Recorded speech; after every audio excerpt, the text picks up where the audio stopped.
Hai semua, selamat datang di podcast Bisik Gegama, Bincang Asik Gegama. Nah, ini kembali lagi nih sama aku Lulun. Dan di podcast kedua kali ini kita bakalan kedatangan gestar nih dari Gegama. Aduh, mantap. Dan nanti kita bakal obrolin tentang seluk-beluk organisasi kepenciptaan alaman di Fakultas Geografi, yaitu Gegama. Nah, jadi nggak usah lama-lama. Kita langsung panggil aja ya, Mas Ijal, silahkan masuk. Wih, oke. Mantap. Oke, gimana kabarnya nih Mas? Alhamdulillah, baik banget. Siap. Oke, perkenalan dulu boleh Mas, silahkan. Oke, dari nama ya. Jadi perkenalkan, nama saya Faisal Mustafa. Mungkin kalau di Gegama dipanggilnya Ijal. Meskipun nama lapangannya itu Randu, tapi nggak pernah dipanggil Randu. Biasanya Ijal gitu ya? Iya, biasanya Ijal. Dan GGM 33325, angkatan di Klaser 34 Gegama. Mantap. Jadi informasi buat teman-teman, ini tadi ada Mas Ijal alias Mas Randu ini, Ketua Umum dari Gegama Kepengurusan 2018-2019 ya Mas ya? Iya kayaknya, lupa saya soalnya. Okay. Jadi udah tau lah tentang pengalamannya itu mesti banyak banget lah. Enggak juga. Selain dari ketua di kepengurusan Gegama 2018-2019, Mas Ijal ini pernah juga ikut jadi ketua peneliti UGM Research Expedition yang keempat. Jadi kegiatan ini tuh dilaksanakan di Kalimantan Barat kalau nggak salah Mas ya? Iya, di Danau Sentarum. Jadi keren banget lah teman-teman pokoknya. Selain itu yang di Gama juga pernah jadi korlap kegiatan Musrum Gegama. Jadi pengalaman dari Mas Ijal ini udah nggak diragukan lagi lah. Kalau diceritakan nggak ada habisnya lah, banyak banget pokoknya. Oke. Enak saya dipuji. Mantap. Terus jadi kita langsung masuk aja untuk informasi aja buat teman-teman. Jadi seperti yang udah aku bilang tadi bahwa kita nanti bakal bahas tentang Mapala di Fakultas Geografi yaitu Gegama. Nah, Gegama itu sendiri itu kepanjangan dari Geografi Gajah Mada. Jadi Mapala di Geografi namanya Mapala Gegama itu. Jadi Gegama itu lahir sebagai wadah untuk mahasiswa di Fakultas Geografi itu untuk yang sama-sama punya kesukaan yang sama tentang alam, mungkin mendaki gunung, terus ada resting juga dan lain-lain yang kita itu dalam satu wadah. Jadi pada ikut di Gegama ini. Nah, terus di podcast ini nanti kita akan bahas lebih dalam lagi tentang seluk-beluk gedang di Gegama, terus pengalaman apa aja sih kalau kita itu masuk di Gegama dan lain sebagainya. Seperti itu teman-teman. Oke, jadi penjelasan awal dari aku udah cukup segitu aja sih. Jadi kita langsung ngobrol-ngobrol aja dengan Mas Ijal. Jadi menurut Mas Ijal sendiri nih, Gegama sendiri itu seperti apa? Ini pertanyaan mendalam sih ya. Dan menarik banget ini. Gegama. Pertama kali aku denger Gegama itu mungkin orang umum dengernya, wah ini Gegama ini penjinak bom ini. Tahu nggak apa itu penjinak bom itu? Nggak tahu ya? Waduh, jok saya nggak masuk. Gegana. Waduh, nggak tahu Gegana. Itu tim di pihak kepolisian lah, yang ngurus tentang bom. Nah, Gegama tadi udah jelasin, Gegama kan kepanjangan dari Geografi Gajah Mada. Kalau aku jelasin di sini, intinya Gegama kan Mapala Fakultas di Geografi Gajah Mada yang di sini tuh dia mewadahi kemampuan teman-teman. Jadi secara analogi dia sebagai wadah buat teman-teman untuk berekspresi, untuk memiliki minat yang sama. Di mana di sini Gegama pun itu punya konsep dasar yang jelas, di mana berawal dari kumpulan mahasiswa dengan minat yang sama, yaitu melakukan kegiatan di alam bebas dengan sosialisasi kehidupan yang guyup, dengan gerak langkah yang bersifat independen dan mengacu pada profesionalisme sehingga menuju cita-cita Gegama. Dari poin yang aku jelaskan tadi, intinya Gegama itu wadah yang di mana wadah itu mengkonsep dari 4 hal. Di mana yang pertama itu minat yang sama terkait pecinta alaman. Nah, di situ jadi teman-teman yang punya minat yang sama kumpul di situ di wadah tersebut. Dan yang kedua yaitu independen. Nah, independen itu artinya apa sih? Nah, independen itu lebih ke dalam bahwasanya Gegama itu kalau secara identitas dia tidak terikat dengan organisasi apapun. Secara sejarah Gegama pun dulu kan Gegama termasuk dalam BSO atau Badan Semi Otonom di bawah BEM tahun 1980-an. Namun pada saat ini sudah Gegama udah setara dengan BEM dan UKM lain, dan jadi sudah setara dan dia independen, tidak terikat dengan organisasi manapun. Dan selain itu independen, kalau pengertian menurutku ya secara pribadi, independen tuh nggak cuma Gegamanya aja, tapi lebih ke personal orang-orang yang di dalamnya. Independen kan artinya bebas, dia bebas untuk berekspresi. Buat teman-teman yang punya ekspresi untuk apapun itu, dia pengen berekspresi, dia suka dengan menulis. Gegama di sini ngasih wadah untuk teman-teman menulis jurnal atau web di website Gegama. Gegama juga ada ininya juga kan, websitenya gegama.id. Teman-teman yang suka dengan passion menulis bisa di situ. Teman-teman passion untuk menyanyi, untuk di Gegama juga punya Gegama Band. Jadi banyak kan. Jadi Gegama tuh nggak cuma pecinta alam tapi di sana Gegama juga mau ada teman-teman untuk berekspresi apapun itu. Dan itu anti independen menurutku sih. Bebas kayak itu. Lalu selanjutnya ada 2 konsep penting lagi, kan ada 4 tadi ya, 4 masih ada besar Gegama. Tadi ada minat yang sama, independen. Selanjutnya itu ada ini apa namanya, guyup. Guyup. Jadi Gegama ini kenal dengan guyupnya, rukunnya. Lalu selanjutnya selain guyup ada lagi profesionalitas. Ini menariknya. Jadi teman-teman Gegama ini mau teman-teman mendukung untuk membentuk manusia SDM yang profesionalitas juga di situ. Jadi 4 dasar konsep Gegama di situ. Jadi Gegama aku analogikan sebagai wadah lah. Dan wadah itu pasti kan berharga atau enggaknya tergantung dari isi yang dalamnya. Bisa aja wadah itu bisa berisi madu yang harganya mahal atau dengan apa ya, kecap. Itu kan tergantung isinya kan. Makanya aku analogikan di situ sih. Itu Gegama. Itu penjelasan sudut pandang dari Mas Ijal tentang Gegama di Fakultas Geografi. Ya, cukup jelas sekali ya teman-teman. Jadi Gegama itu seperti yang udah dijelaskan tadi ada 4 poin menurut Mas Ijal. Jadi ada 4 poin dasar. Nah, untuk selanjutnya kira-kira sih untuk Mas Ijal, apa sih yang membedakan Gegama itu berbeda dengan Mapala lain? Itu apa ada satu ciri khusus dari Gegama yang unik yang kita itu beda dengan Mapala lain itu? Apa juga sama dengan Mapala lain itu? Beda apa cuma sama? Beda atau sama? Oke.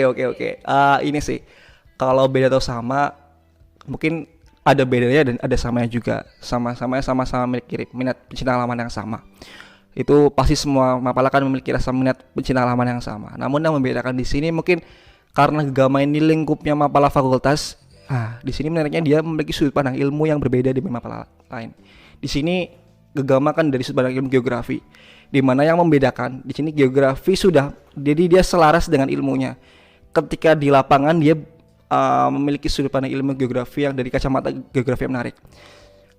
Mungkin teman-teman di Mapala lain juga kan ada berbagai fakultas lain punya sudut pandang ilmu yang berbeda-beda kan. Ada Mapala psikologi, ada Mapala MIPA, Pasain, dan berbagai sudut pandang ilmu. Kalau di sini menariknya Gegama kan dia dari sudut pandang geografi. Dia memiliki spesialisasi pembuatan peta. Jadi kalau ada apa-apa pun kait pembuatan peta pasti Gegama yang di situ yang dicari. Bahkan contohnya peta-peta pendakian gunung, di situ Gegama ada peta ini enggak. Nah, itu sebagai salah satu ketika Mapala membutuhkan. Nah, di sini Mapala main ke sekre dan sebagai salah satu wadah untuk bersilaturahmi juga di situ. Makanya yang jadi menarik sudut pandang ilmuwan yang di situ sama itu spesialisasi dari peta tadi. Itu sih kalau aku yang membedakan. Tapi untuk minatnya sama. Jadi secara umum sama lah ya. Ada sama beda. Dengan Mapala lain. Jadi gitu teman-teman. Jadi Mapala Gegama sendiri itu kurang lebih sama dengan Mapala lain. Cuma yang membedakan kan kita dari Fakultas Geografi, jadi kita juga ada skill khusus terkait ilmu geografi yang kita punya seperti itu. Yep. Nah, untuk selanjutnya kira-kira nih Mas, dari Mapala Gegama sendiri itu ada enggak ya tradisi yang udah dilaksanain dari tahun ke tahun untuk Mapala Gegama sendiri? Oke, kalau tradisi ya, tradisi berarti kan setiap tahun ada terus ya, nggak mungkin terputus. Jadi kalau ini nggak terjadi maka terputus. Nah, jadi kalau tradisi ada sebenarnya sih. Jadi kegiatannya ini, jadi Gegama setiap tahun mengalami sih, melakukan kegiatan Dies Natalis. Di mana di situ di dalam satu rangkaian Dies Natalis ada yang namanya tirakatan. Nah, tirakatan itu salah satu hal yang sangat sakral di Gegama. Dan itu selalu ada di setiap malam 20 Agustus. Di setiap 20 Agustus itu malam itu kita selalu mengadakan tirakatan potong tumpeng di situ. Itu tradisi yang ada di Gegama, dan itu sebagai salah satu wujud syukur di mana akhirnya Gegama sudah sampai dalam puncak umur yang kesekian. Dan sekarang umur Gegama ke 38 kalau nggak salah ya. Ya, ulang tahun 38 ini, umur 38 ini juga bukan umur yang muda ya. Tapi ini udah berumur ini, udah mateng-matengnya. Kan menariknya di situ. Jadi itu untuk tradisi sih. Oke, untuk tradisi seperti itu. Mungkin selain tirakatan ada lain Mas. Misal kan biasanya di Mapala itu juga ada apa yang namanya nama lapangan. Nah, di geografi sendiri itu ada nggak nama lapangannya sendiri, terus sistem penamaan lapangannya itu seperti apa? Kalau ini uniknya juga sih, yang membedakan antara Gegama dengan organisasi lain di fakultas ya, untuk lingkungan fakultas ya. Jadi setiap kegiatan di Klasar itu pasti ada yang namanya itu penamaan lapangan. Dan penamaan lapangan ini setiap tahun itu memiliki tema. Contohnya di tahun 2015 angkatan di Klasar 33 itu temanya itu tema biji-bijian. Biji-bijian. Terus di angkatanku nama-namanya tuh nama-nama pohon. Randu, dadap, sengon, pring. Lalu di angkatannya Mas Agassi 2017 ini dia bernama suku. Suku dan pulau. Lalu di angkatannya yang 2018 temanya itu makanan. Jadi unik-unik. Dan ya? Jadi unik-unik, ada yang namanya paye, lawar, aneh-aneh pokoknya lah.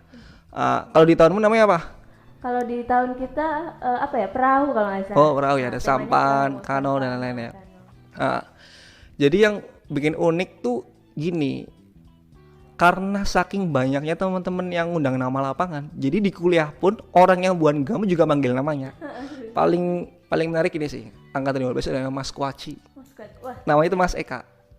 Cici Kuaci. Wah, undangannya gitu. Jadi udah terbiasa manggil nama lapangan ya. Kuaci ya. Kuaci.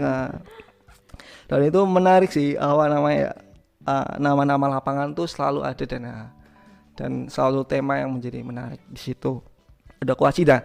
Namun ada juga nih, aku juga heran sih. Aku punya nama lapangan Randu, tapi nggak pernah dipanggil Randu. Heran aku. Serius. Manggilnya selalu Mas Ijal. Karena menurut dia Randu itu terlalu baik, terlalu bagus. Sedangkan aku kayaknya jelek banget ya. Makanya cocoknya Ijal aja lah. Makanya nggak cocok aja ya nggak cocok. Nggak apa-apa lah. Makanya dan seangkatanku ya ada yang namanya pring, sengon, dadap dan lain-lain. Pasti dipanggil nama lapangan. Cuma aku doang yang nggak sini emang nggak apa. Pengecualian heran. Mereka nggak terima soalnya. Kok bagus-bagus namanya Randu, sedangkan orangnya gini. Nggak awal lah. Nggak sesuai dengan kondisi sebenarnya.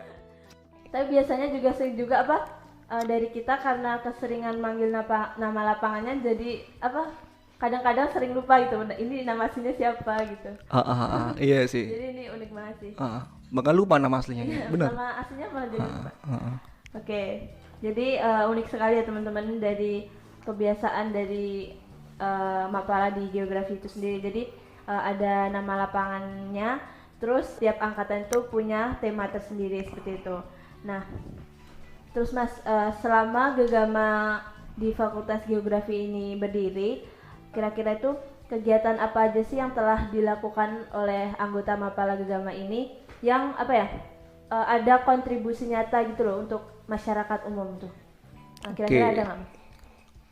Pasti ada sih kalau untuk kontribusi umum, dan itu cukup banyak. Kalau secara umum masyarakat umum, mungkin di setiap tahunnya Gegama kan mengadakan kegiatan di Natalis. Ibarat di Natalis itu ada tujuannya itu Gegama tuh mencapai ke eksistensi di situ. Maka dan selain eksistensi itu pun dia memberikan kontribusi. Salah kemarin di Natalis kemarin itu mengadakan kegiatan bakti sosial di beberapa panti asuhan serta ada pelepasan tukik atau penyu ya, tukik ya, di pantai mana ya aku lupa. Pantai Gua Cemara, ya bantulah di situ. Itu ada lagi. Terus selain itu kalau itu secara umum ya. Namun kalau kalau sekarang segitu sih. Kalau di dulu aku dengar dari Pagiga. Jadi dulu Gegama mengadakan kegiatan lapangan ekspedisi berbalut KKN. Jadi seru tuh. Jadi dia kegiatan ekspedisi, namun selama ekspedisi itu nanti dia selama kegiatan juga terjun di lapangan di masyarakat dan memberi kontribusi. Nanti outputnya nanti setelah ekspedisi dia keluar nilai KKN-nya. Dulu sempat gitu di tahun 98 lah. Itu udah terlaksana apa baru rencana? Itu udah kan tahun 1998 rencana. Iya. Itu kalau salah di Celebes itu di Sulawesi, ekspedisi Celebes pada saat itu. Lalu ada lagi kegiatan-kegiatan yang ya tujuan studi masyarakat seperti dulu ada ini bukan ekspedisi sih, eksplorasi Bengawan Solo. Jadi itu teman-teman Gegama itu mengeksplorasi sepanjang sungai Bengawan Solo. Dia teman-teman dia ingin bersih-bersih sampah yang ada di Bengawan Solo, dan dia teman-teman Gegama pun itu angkatannya Mas Kendi gitu kalau nggak salah, angkatannya Mas Kendi tahun 2013. Itu eksplorasi Bengawan Solo kan datar flat kan, juga eksplorasi di sana. Lalu kalau di Mapalanya sendiri, Gegama itu terkenal dengan ininya. Secara ekstensi itu ada kegiatan besar yang namanya tuh GCN. Pernah dengar GCN nggak? GCN belum GCN. Belum deh. Baru dengar kan? Belum. Aku juga dengar dari senior lama nih. Aku pas main ke Mapala lain ditanyain, Gegama kapan nih ngadain GCN? GCN. Oh, setelah aku nanya-nanya, GCN itu Gegama Coffee Night. Itu seperti kegiatan kegiatan konser. Jadi di konser itu teman-teman dapat kopi dan bisa seru-seruan lah. Konsernya pun ya mengundang band-band lokal reggae gitu buat asik-asik juga. Itu salah satu pemeriah Gegama di situ. Selain itu, kalau eksistensi lainnya ya di masyarakat umum yang benar-benar terasa itu ini. Setiap ada kejadian lakasar gitu, teman-teman Gegama pasti selalu dibutuhkan. Dalam artian dibutuhkan di lapangan. Jadi kebetulan contohnya kemarin kejadian di SAR Lawu yang pendakian Alfi hilang. Kebetulan pada situ aku turun langsung di lapangan. Aku ngerasa sih, ternyata butuh banget nih anak Gegama buat turun. Jadi selain panggilan kemanusiaan, emang benar-benar Gegama emang dibutuhkan dalam pembuatan peta-peta di situ. Karena teman-teman Gegama kan pada saat operasi kan membutuhkan perencanaan. Rencana operasi, di mana renov itu dalam membuat jalur pada saat pencarian korban. Di situ makanya fungsi Gegama dalam membuat peta dan lain-lain lah, dan terjun di lapangan juga. Jadi kontribusi salah satunya di situ. Terus tadi Mas kan tadi juga udah dibilang kalau dulu pernah ada ekspedisi terus sama GCN. Nah, itu kan akhir-akhir ini tapi kita nggak ngerasain itu loh Masnya. Kenapa event ini tuh nggak berlanjut, padahal ini tuh kayak penting gitu loh. Sebenarnya nggak penting ya, dalam artian ini kan salah satu kegiatan tersebut kan salah satu, kalau sebenarnya GCN ya, GCN kan kegiatan di Natalis, dan di situ tujuan GCN kalau nggak salah nih yaitu mendengar eksistensi. Di sini eksistensi kan banyak sekarang medianya kan.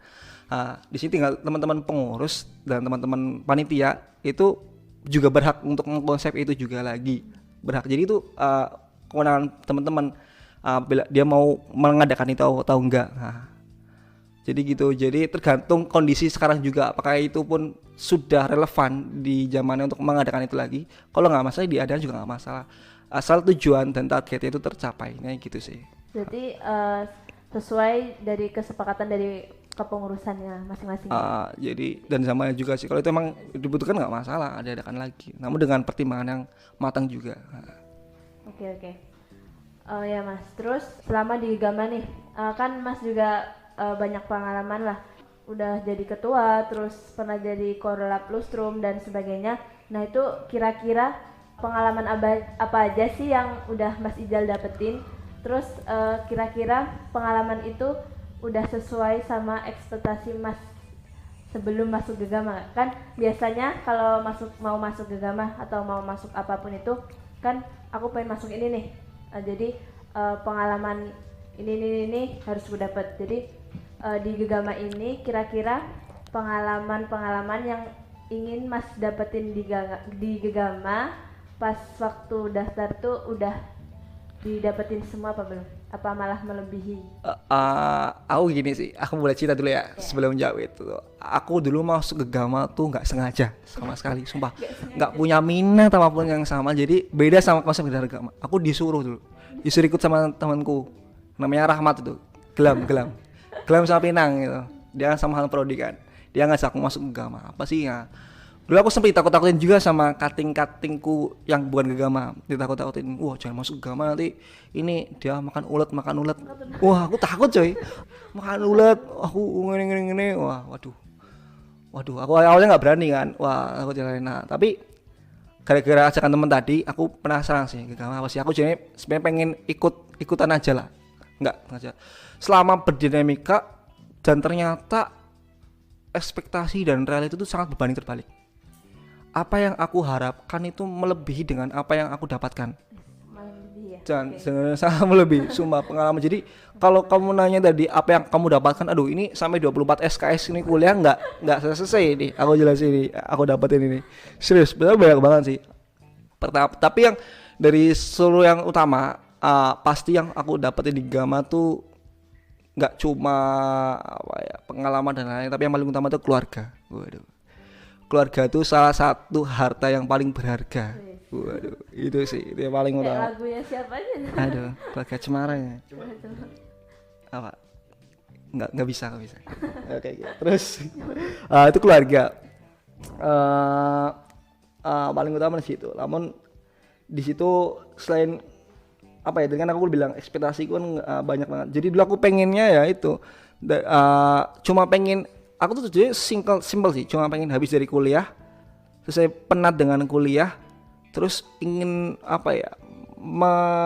menyalurkan ekspresi itu paling dengan nongkrong, dan gitaran dan lain-lain, berdiskusi sama teman-teman. Justru dari situ dari diskusi dengan nongkrong itu menambah benar-benar sudut pandang ilmu yang baru dan banyak diskusi yang menarik di situ.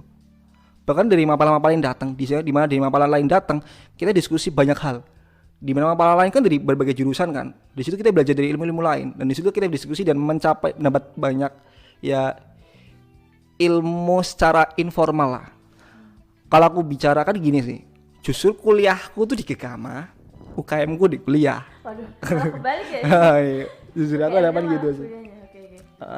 Dan itu sih, selain itu sih ilmu. Kalau pengalaman makin pengalaman dalam manajerial, organisasi, operasional, dan di sini kan Gegama kan setiap memiliki arahan organisasi di mana dia membentuk SDM atau sumber daya manusia yang profesionalitas dalam operasional, manajerial, dan organisasi. Nah, 3 hal ini tuh yang aku dapat di Gegama, di mana aku berdinamika di situ. Aku yang dapat banyak hal di situ, di mana contohnya ya dalam organisasi aku tuh belajar kehidupan di situ, belajar dalam manajerial di situ, belajar banyak hal, dan salah satunya itu rapat. Ini rapat anggota. Aku kaget sih pertama ikut rapat Gegama. Ternyata rapatnya Gegama gini ya. Aku di SMA kan ikut organisasi juga Rohani Islam, Rohis. Saya nggak, aku Rohis. Gila ya. Iya. Kalau Rohis kan ya rapatnya SMA gitu lah. Kalau di Gegama tuh kok rapatnya gak formal banget ya, dan tertata sekali ya, dari susunannya, dari acara dulu dan lain-lain, baru dari korlap, dari kordif ke bawah-bawahnya, turun ke bendara dan sekretaris dan lain-lain, baru ke terakhir di Danus. Ternyata kenapa harus seperti ini? Ternyata ini memang susunannya memang secara sintetis dan memang dibutuhkan. Oke. Dari sini polanya, oh ternyata di Gama berorganisasi itu seperti ini, ternyata berdinamika di rapat tuh seperti ini dan menarik banget. Setelah aku ikut berdinamika di Gama dan aku mencoba keluar, dalam artian mengikuti kegiatan lain, ternyata ilmu ini tuh justru yang terpakai dibanding kuliah. Justru ilmu kuliah tuh malah, ini kok menguap semua ya. Gak mau juga sih. Terus sebagai aku mikirnya gini, justru hobiku tuh di geografi, ilmuku di ilmu kehidupanku malah di Gegama gitu sih yang aku dapat. Nah ini itu sih banyak hal lah, tapi yang paling utama sih keluarga sih. Gila, itu yang paling utama. Jadi intinya tuh apa ya, Gegama itu gak selalu tentang materi terus gak sepaneng gitu, tapi ada refleksinya juga gitu ya Mas ya. Makanya terus, jadi pengalaman dengan masuk di Gegama ini juga banyak banget seperti yang disampaikan Mas Ijal tadi. Kalau disampaikan di sini sih nggak cukup waktunya ya Mas ya. Iya iyalah. Oke, jadi seperti itu teman-teman. Nah untuk selanjutnya kira-kira dari Mas Ijal sendiri ada pesan nggak nih buat pendengar di rumah? Waduh, pesan ya mungkin teman-teman yang ini sih besok maba-maba yang pengen masuk Gegama atau gimana bingung. Sebenarnya yang bingung atau gimana di kuliahnya, aduh harus gimana. Aku gini sih, untuk masalah kuliah ini aku mau mengutip dari quotes seseorang di sana di luar negeri. Dia mengatakan bahwasannya habiskanlah jatah kegagalanmu di kuliah ini. Namun setelah kamu kuliah jangan sampai kamu melakukan gagal. Artinya mumpung masih kuliah dan masih muda, habiskanlah jatahmu di kegagalanmu di kuliah ini. Jangan namun setelah itu setelah lulus baru kamu matangkan ilmunya tadi. Soalnya gini, pada dasarnya kan kita pengen berhasil kan, kita pengen sukses kan, ya kan? Konsepnya gini nih, ini konsepnya, dan ini aku quotes juga dari Sabrang, anaknya Cak Nun nih. Dia bicara gini nih, berhasil itu berasal dari keputusan yang tepat. Keputusan yang tepat didapat dari pengalaman, dan pengalaman didapat dari keputusan yang salah. Jadi di situ, di mana keputusan salah kan gagal. Nah, maka berani mencoba dahulu, berani gagal dulu berkali-kali, baru output nanti berhasilan. Namun nggak menutup kemungkinan apakah kita harus gagal dulu untuk sukses.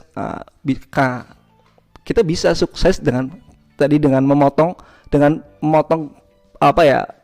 keputusan yang salah itu dengan cara kita baca di pengalaman orang lain. Salah satunya itu dengan belajar pengalaman lain ini kita bisa melihat kegagalan. Nah, salah satunya di Gegama ini aku belajar terkait ilmu kehidupan. Aku mencoba berbagai aku belajar sih.